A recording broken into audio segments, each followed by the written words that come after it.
హల్లెలూయా. Good morning. తెల్లవారిందండి.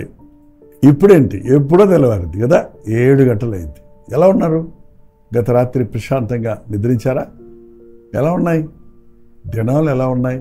భయంకరంగా ఉన్నాయండి. ఎక్కడ చూసినా సమస్యలు, వరదలు, తుఫాన్లు, యుద్ధాలు, కరువులు, అన్యాయం, అక్రమం విస్తరించిపోతుంది. ఈ అసమాధానమైన పోరాటాలతో కూడిన లోకంలో ప్రభువును నమ్మిన మనం ప్రశాంతంగా ఉండాలంటే ఎవని మనస్సు నీ మీద ఆనుకొనునో వాడిని పూర్ణ శాంతము గలవానిగా నీవు కాపాడుదువు అన్న మాటను నమ్మి చూడండి. ఒక బిడ్డ ఎంత భయం వేసిన అమ్మ ఒడిలో చేరినప్పుడు ఎంత కంఫర్టబుల్గా, ఎంత హాయిగా ఉంటుందో అలాగే మనం కూడా ప్రభు మీద ఆనుకోవటం నేర్చుకుందాం. ప్రతి దానికి భయపడిపోక ప్రతి దాని యందు ప్రభు నాతో ఉన్నాడు అని విశ్వసిద్దాం. ప్రార్థన. పరిశుద్ధుల నీకు వందనాలు. మరొకసారి మాతో మాట్లాడును. క్రీస్తునామములో అడుగుచున్నాం తండ్రి, ఆమేన్. పెద్ద ప్రార్థనలు చేస్తుంటే మీరు మళ్ళీ వెళ్ళిపోతారు కదా. ఓకేనండి. చూడండి, ఈ రోజుల చాలామందికి అనవసరమైన కంగారులు ఉన్నాయి, అనవసరమైన బాధ పెట్టుకుంటున్నారు.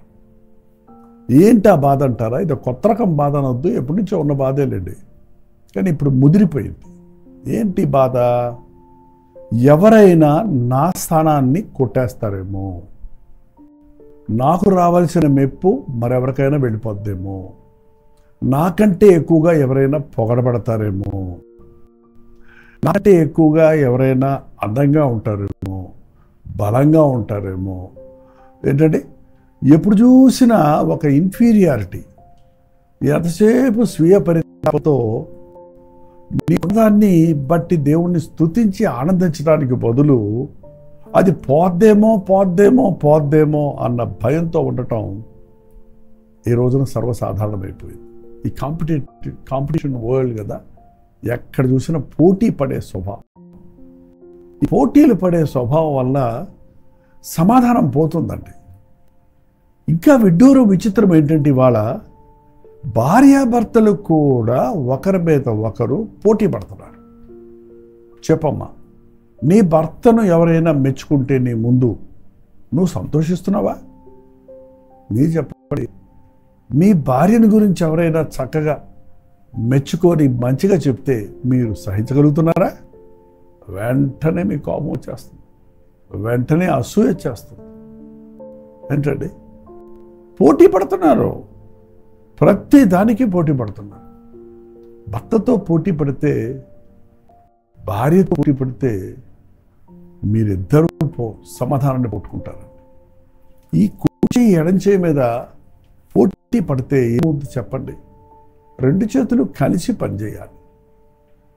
కుడి కన్ను ఎడం కన్ను మీద పోటీ పడి నువ్వు నేను చెప్పినట్టే వినాలని ఒక కన్ను ఒకవైపు, మరొక కన్ను మరోవైపు చూస్తే వాడికి ఏమన్నా కనబడద్దా? వాడికి చూడగలడా? దేని మీద ధ్యాస పెట్టగలడా? ధ్యానం ఉంచగలడా? వాడికి మెల్లకన్నా వస్తుంది. ఇది ఇవాళ పోటీల ప్రపంచం. ఆ పోటీలతో వచ్చిందే అసూయ, ద్వేషము. అది ముదిరిపోతే హత్య దాకా వెళ్ళిపోతుంది. ఇదేం విడ్డూరం కాదు. హేబేలు అర్పణ దేవుడు అంగీకరించాడు, కయ్యేను అర్పణ అంగీకరించలేదన్న అసూయతో కయ్యేను హేబేలు మీద పడి చంపేశాడు అన్నది బైబిల్. ఎంత భయంకరం అండి! నాకు దక్కలేదు పొగడతా, ఇంకొకడు దక్కింది అన్నప్పుడు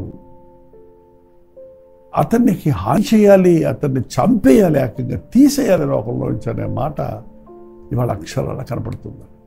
ఒకరినొకరు చంపుకోవటంలో ఆరిదేరిపోతున్నామంటే అతిశయోక్తి కాదు కదా. ఎందుకు ఈ యుద్ధాలు? ఎందుకు ఈ పట్టింపులు? ఎందుకు చిన్న చిన్న స్థలాల కోసం ఒకరినొకరు చంపుకోవటాలు, ధ్వంసం చేసుకోవటాలు? ఈ స్వార్థం అనేది మనుషుల హృదయాన్ని ఏలుతూ ఉందండి. ఒకటి గుర్తుపెట్టుకోండి, నీకున్నదాన్ని బట్టి నువ్వు గర్వపడటం, లేని దాని కొరకు ఆశపడటం ఎంత మాత్రం మంచిది కాదు. నీకున్నదాన్ని బట్టి దేవుడిని స్తుతించు, లేనిది కావాలంటే ప్రభువును అడుగు. సంతుష్టి సహితమైన భక్తి గొప్ప లాభ సాధకం. నాకు ఇది చాలు అని అడగటం నేర్చుకోవాలి. ఓ భక్తుడు ప్రార్థిస్తున్నాడు సామెతల్లో, నన్ను ధనవంతుడిగానైనా పేదగానైనా ఉండనివ్వకు. నేను ధనవంతుడినైతే ధనం ఎక్కువయ్యి దేవుడు ఎక్కడ అంటానేమో, పేదనైతే దొంగిలించి దేవుని నామానికి సిగ్గు తెస్తాడేమో. నాకు తగినంత ఆహారం దయచేయి, నాకు కావలసింది నాకు ఈ ప్రభువా అని ప్రార్థన చేసేవాడు ప్రశాంతంగా ఉండగలుగుతాడు. ఒకసారి చూడండి, కీర్తన 75లో 6వ వచనములో, తూర్పు నుండి అయినను పడమట నుండి అయినను అరణ్యం నుండి అయినను హెచ్చు కలగదు. హెచ్చు కలగాలంటే, ప్రమోషన్ రావాలంటే, మరో స్టెప్ హయ్యర్ లెవెల్కి వెళ్ళాలంటే అది వాళ్ళ మూలాన వీళ్ళ మూలాన కలిగేది కాదండి. తూర్పు నుండి ఆయనను పడమటి నుండి ఆయనను అరణ్యం నుండి ఆయనను హెచ్చు కలగదు. అదేంటో మన దేశంలో ఉన్న అందరూ పోస్ట్ గ్రాడ్యుయేషన్కి అమెరికా వెళ్ళాలి, ఇంగ్లాండ్కి వెళ్ళాలి, కెనడా వెళ్ళాలంటారే కానీ అక్కడికి వెళ్తే బాగా చదువుకుంటారు, పెద్ద ఉద్యోగాలు వస్తాయి, మంచి భవిష్యత్తు ఉంటుందని ఆశపడుతున్నారే కానీ నీవు దేవుని యందు విశ్వాసం కలిగిన వాడివైతే నువ్వు ఎక్కడే అక్కడ దీవించబడతావు. దేవుడు నిన్ను హెచ్చిస్తే నువ్వు దీవించబడతావు. ఇవాళ చాలామంది మన భారతదేశీయులందరూ ఇతర దేశాలకు వలసపోతున్నారు. మిలియనీర్స్ కూడా ఈ దేశాన్ని ఖాళీ చేసి వెళ్ళిపోతున్నారట. మనమేమో మన దేశం చాలా అభివృద్ధిలో ఉంది అనుకుంటున్నాం. ఇక్కడ మంచి ఎడ్యుకేషన్ ఉంటే ఇతర దేశాలకు వెళ్ళాల్సిన అవసరం ఏముంది? ఇక్కడ దేవుడు నీకు తోడుంటే ఎక్కడుంటే నీవు అక్కడ ఆశీర్వదించబడతావు. ఇస్సాకు అన్య దేశంలో ఉన్నాడు, కరువు కాలంలో ఉన్నాడు, కానీ విత్తనం వేసినప్పుడు 100 అంతల ఫలం పొందాడు. తూర్పు నుండి అయినను అంటే ఈ వెస్టర్న్ కంట్రీస్లో చదువుకుంటే మనకు వస్తుంది, ఈస్టర్న్ కంట్రీస్కి వెళ్తే, అరబ్ కంట్రీస్కి వెళ్తే ధనవంతులం అవుతాం అని అనుకొని ఇది ఆశపడుతున్నారే కానీ అక్కడ ఉన్న వాళ్ళ తిప్పలు ఈ రోజున మనం చూస్తున్నాం కదండి. ఇతర దేశాల్లో అన్య దేశాల వారికి ఏమాత్రం మర్యాద లేని పరిస్థితి, గౌరవం లేని పరిస్థితి, క్షేమం లేని పరిస్థితిని గురించి మనం చూస్తూనే ఉన్నాం. సురక్షితంగా ఉండేది ప్రభు రెక్కల చాటునే కానీ ఎంత నీవు సెక్యూర్ చేసుకోవాలనుకున్నా, ఎంత నీ జుట్టు పట్టుకొని నువ్వు పీక్కున్నా నీవు పైకి లేవలేవు కదా. మన జుట్టు మనం పీక్కుంటుంటే పైకి వెళ్ళగలమా అండి? హెచ్చించువాడు ప్రభువు. చూడండి, దేవుడే తీర్పు తీర్చేవాడు. ఆయన ఒకని తగ్గించును, ఒకని హెచ్చించును. హెచ్చించేవాడు ఆయనే. ప్రభు చెప్పాడు, తను తాను తగ్గించుకునేవాడు హెచ్చించబడతాడు, తను తాను హెచ్చించుకునేవాడు తగ్గించబడతాడు.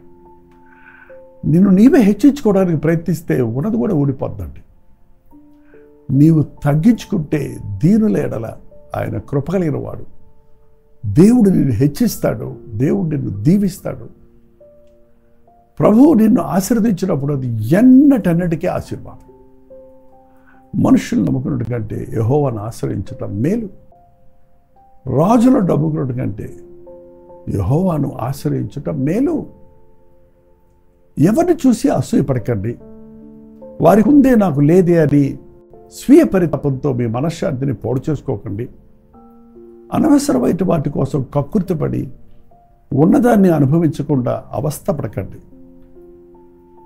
పరిగెత్తి పాలు తాగటం కంటే నిలబడి నీళ్ళ మేలన్నారు ఒకరు.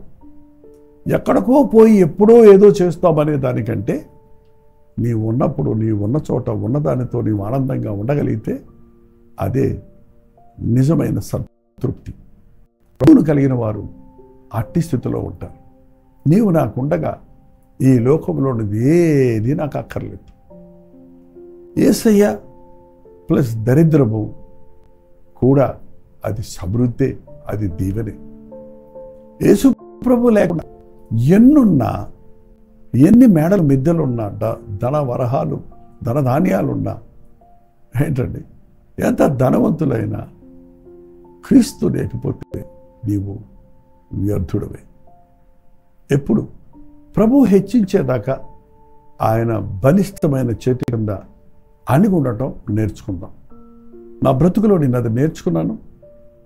దేవుని కృపలో నిలబడటానికి, దేవుని కొరకు తగ్గించుకొని నా స్థితి నుండి నేను దిగొచ్చి నా యేసయ్య సేవలు నా యవ్వన కాలం అంతా దేవుని మందిరంలో దైవ సేవకుల శిక్షణలో, వారి గద్దింపులు, వారి దిద్దుబాటులతో అణిగి ఉండటం నేర్చుకున్నాను.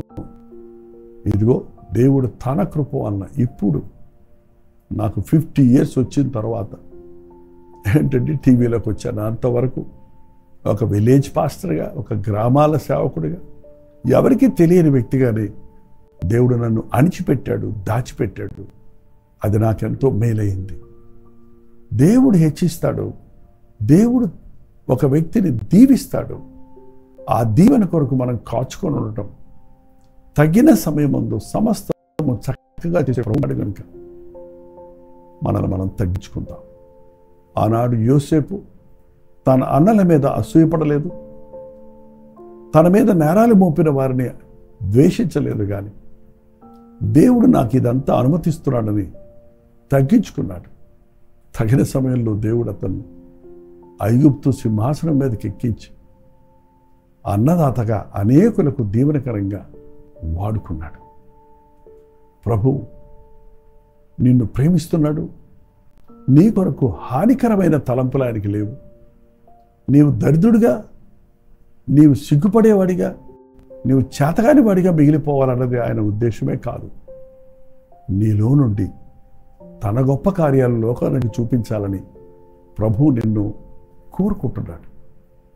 ఏదైనా సరే ద ఫౌండేషన్ సరిగా ఉంటే ద బిల్డింగ్ స్ట్రాంగ్ ఉంటుంది కదండి. ఇన్ని అంతస్తులు బిల్డింగ్ కట్టాలంటే అంత లోతుగా, అంత గట్టిగా ఆ పునాది వేయాలి. అలాంటి బిల్డింగ్లు చాలా కాలం ఆ పునాది మీదనే ఉంటుంది కనుక బయటికి కనపడదు. ఒకవేళ నీవు ఇవాళ కష్టపడుతున్నావేమో, నీవిప్పుడు చాలా లేవిలో ఉన్నావేమో, నీవిప్పుడు ఒక అమాయకుడిగా లేకపోతే ఒక ఇగ్నరెంట్గా ఉన్నావేమో, ఎవరు నిన్ను గుర్తుపట్టని అనామికుడిగా ఉన్నావేమో, కానీ దేవుడు నిన్ను హెచ్చించే రోజు దగ్గరలో ఉంది. నీవు ఆయన బలిష్టమైన చేతి కింద అణిగుంటే, ఆయన మాటల ప్రకారంగా నీ జీవితాన్ని కట్టుకుంటే, నీ కొరకు ఆయన గొప్ప తలంపులు కలిగి ఉన్నాడు. నా మాటలు విని వాటి ప్రకారంగా చేయువాడు పునాది వేసి బండ మీద తన ఇల్లు కట్టుకున్న వాడి వలె ఉంటాడు. నా మాటలు విని వాటి ప్రకారంగా చేయకుండా తొందరగా అయిపోవాలని ఇసుక మీద పునాది లేకుండా తన ఇల్లు కట్టుకున్నవాడు ఏమైపోతాడండి? గాలి వచ్చి తుఫాను కలిగినప్పుడు ఆ ఇల్లు మట్టి పాలవుతుంది, కూలిపోతుంది. మన భక్తి 3 రోజులు ముచ్చట కాదు. చాలామంది ఒక తళుక్కున వారు కనబడుతున్నారు. మాలాంటి సేవకులు చాలామంది ఏదో అభివృద్ధిలోనికి వచ్చాము, ధనవంతులుగా ఉన్నాము, గొప్పవాళ్ళమయ్యామని కొంతకాలం చెప్పుకుంటున్నారు. ఆల్ ఆఫ్ సడన్ ఆత్మహత్యలు చేసుకొని చనిపోయేవారు, జీరోకి అన్ని దివాళా తీసి వ్యాపారాలు ఒక్క రోజులోనే సమస్తం పోగొట్టుకొని దీనస్థితిలో అడుక్కు తినేవారిగా ఉన్నవారు ఎందరో ఉన్నారండి. మీకు తెలుసా, ఒకప్పుడు పేరు మోసిన మూవీ స్టార్స్, కోట్లకు పడగెత్తిన వారు ఇవాళ కూటికి లేక వీధుల్లో అడుక్కుంటున్నారని అప్పుడప్పుడు చెప్తున్నప్పుడు ఎంత విడ్డూరం. మనల్ని మనం హెచ్చించుకుంటే మన పరిస్థితి అలాగే ఉంటుంది. మనం డబ్బునే నమ్ముకుంటే మన ముగింపు అలాగే ఉంటుంది. నీ వృద్ధాప్యంలో కూడా నిన్ను విడనాడని ప్రభువు ఉన్నాడు కనుక నీవు ఆయన యందు విశ్వాసం ఉంచుకో. నీ తల ఎత్తువాడు ఆయనే. నువ్వెక్కడ తలదించుకున్నావో సిగ్గుతో, అక్కడే ఆయన నీ తల ఎత్తి అందరి ముందు నిన్ను నిలడటానికి శక్తి కలిగినవాడు. దిగులు పడకు, అసూయ పడకు, ఏడుస్తూ కూర్చోకు, స్వనీతితో నిండిపోయి ఎప్పుడు చూసినా స్వీయ పరితాపానికి చోటిచ్చి నీకు నీవే హాని చేసుకోకు. యేసునందు నిరీక్షణ ఉంచు, ఆయన నిన్ను దీవిస్తాడు. ప్రార్థన. పరిశుద్ధుడ, ప్రేమగల తండ్రి, ఎవరైతే ఈ సమయంలో తండ్రి తను తానే కించపరుచుకుంటూ నా బతికింతే, నా జీవితం ఇంతే, అందరూ బాగున్నారు, అందరూ వర్ధిల్లుతున్నారు, అందరూ పాడవుతున్నారు, నేను ఇంకా ఇలాగే ఉన్నానే అని ఇతరులతో పోల్చుకొని కృంగిపోతూ ఉన్నారు. అట్టి వారిని ఈరోజు నీవు దర్శించు నాయన. మా తల ఎత్తు వాడివి నీవేనయ్యా. మాకెవ్వరూ మమ్మల్ని ప్రమోట్ చేయలేరు, మమ్మల్ని హెచ్చించలేరు. తూర్పు నుండి కానీ, పడమటి నుండి కానీ, అరణ్యము నుండి కానీ హెచ్చు కలగదు. మమ్మల్ని హెచ్చించేవాడు దేవుడే. ప్రమోషన్ కమెత్ ఫ్రమ్ అబౌవ్ అని విశ్వసించుటకు, నీ చేత హెచ్చించబడి, నీ చేత దీవించబడి, నీ సాక్షులుగా బ్రతుకుటకు ఈ వర్తమానాన్ని వింటున్న ప్రతి ఒక్కరికి నీ సహాయం చేయమని క్రీస్తు నామములో అడుగుచున్నాను తండ్రి. ఆమేన్. మన తండ్రి అయిన దేవుని యొక్క ప్రేమయు, కుమారుడైన క్రీస్తు యొక్క కృపయు, ఆదరణకర్త అయిన పరిశుద్ధాత్మ యొక్క సహవాసం కూడి వచ్చిన మనందరికీ ఇప్పుడున్న సదాకాలం తోడయుండును గాక. ఆమేన్. దేవుని స్తోత్రం. మీ ప్రార్థనా వసతులు భారాలు 954041 నెంబర్కి, మీరు ఇతర దేశాల్లో ఉంటే 91001010 నెంబర్కి టెక్స్ట్ లేక వాయిస్ మెసేజ్ ద్వారా వాట్సాప్ చేయండి. మీ పక్షంలో ప్రార్థిస్తున్నాం. మీరు కూడా ప్రార్థించాల్సి అప్పుడే దేవుడు మనకు జవాబు ఇస్తాడు. Doctor Jaipal YouTube channel subscribe చేయడం, లైక్ చేయడం, షేర్ చేయడం మర్చిపోతారు. మీకోసం ఉదయం 7 గంటలకి, మధ్యాహ్నం 3 గంటలకి, రాత్రి 9 గంటలకి, తెల్లవారుజాము 12 గంటలకి యూట్యూబ్లో 4 సార్లు, అలాగే ఫేస్బుక్లో, ఇన్స్టాగ్రామ్లో మరి అనేక పోస్టులు పెడుతున్నాం. మీరు వినండి, ఆలకించండి, అనేకులకు షేర్ చేయండి. వారు కూడా ఆధ్యాత్మికంగా బలపడతారు. ఉచితమైతే మధ్యాహ్నం 3 గంటల హెచ్చరిక, రాత్రి 9 గంటలకి కలిపి ప్రతి దోనిలో మళ్ళీ కలుసుకుందాం. అంతవరకు దేవుని మహాకృప మీకు తోడైంది గాక.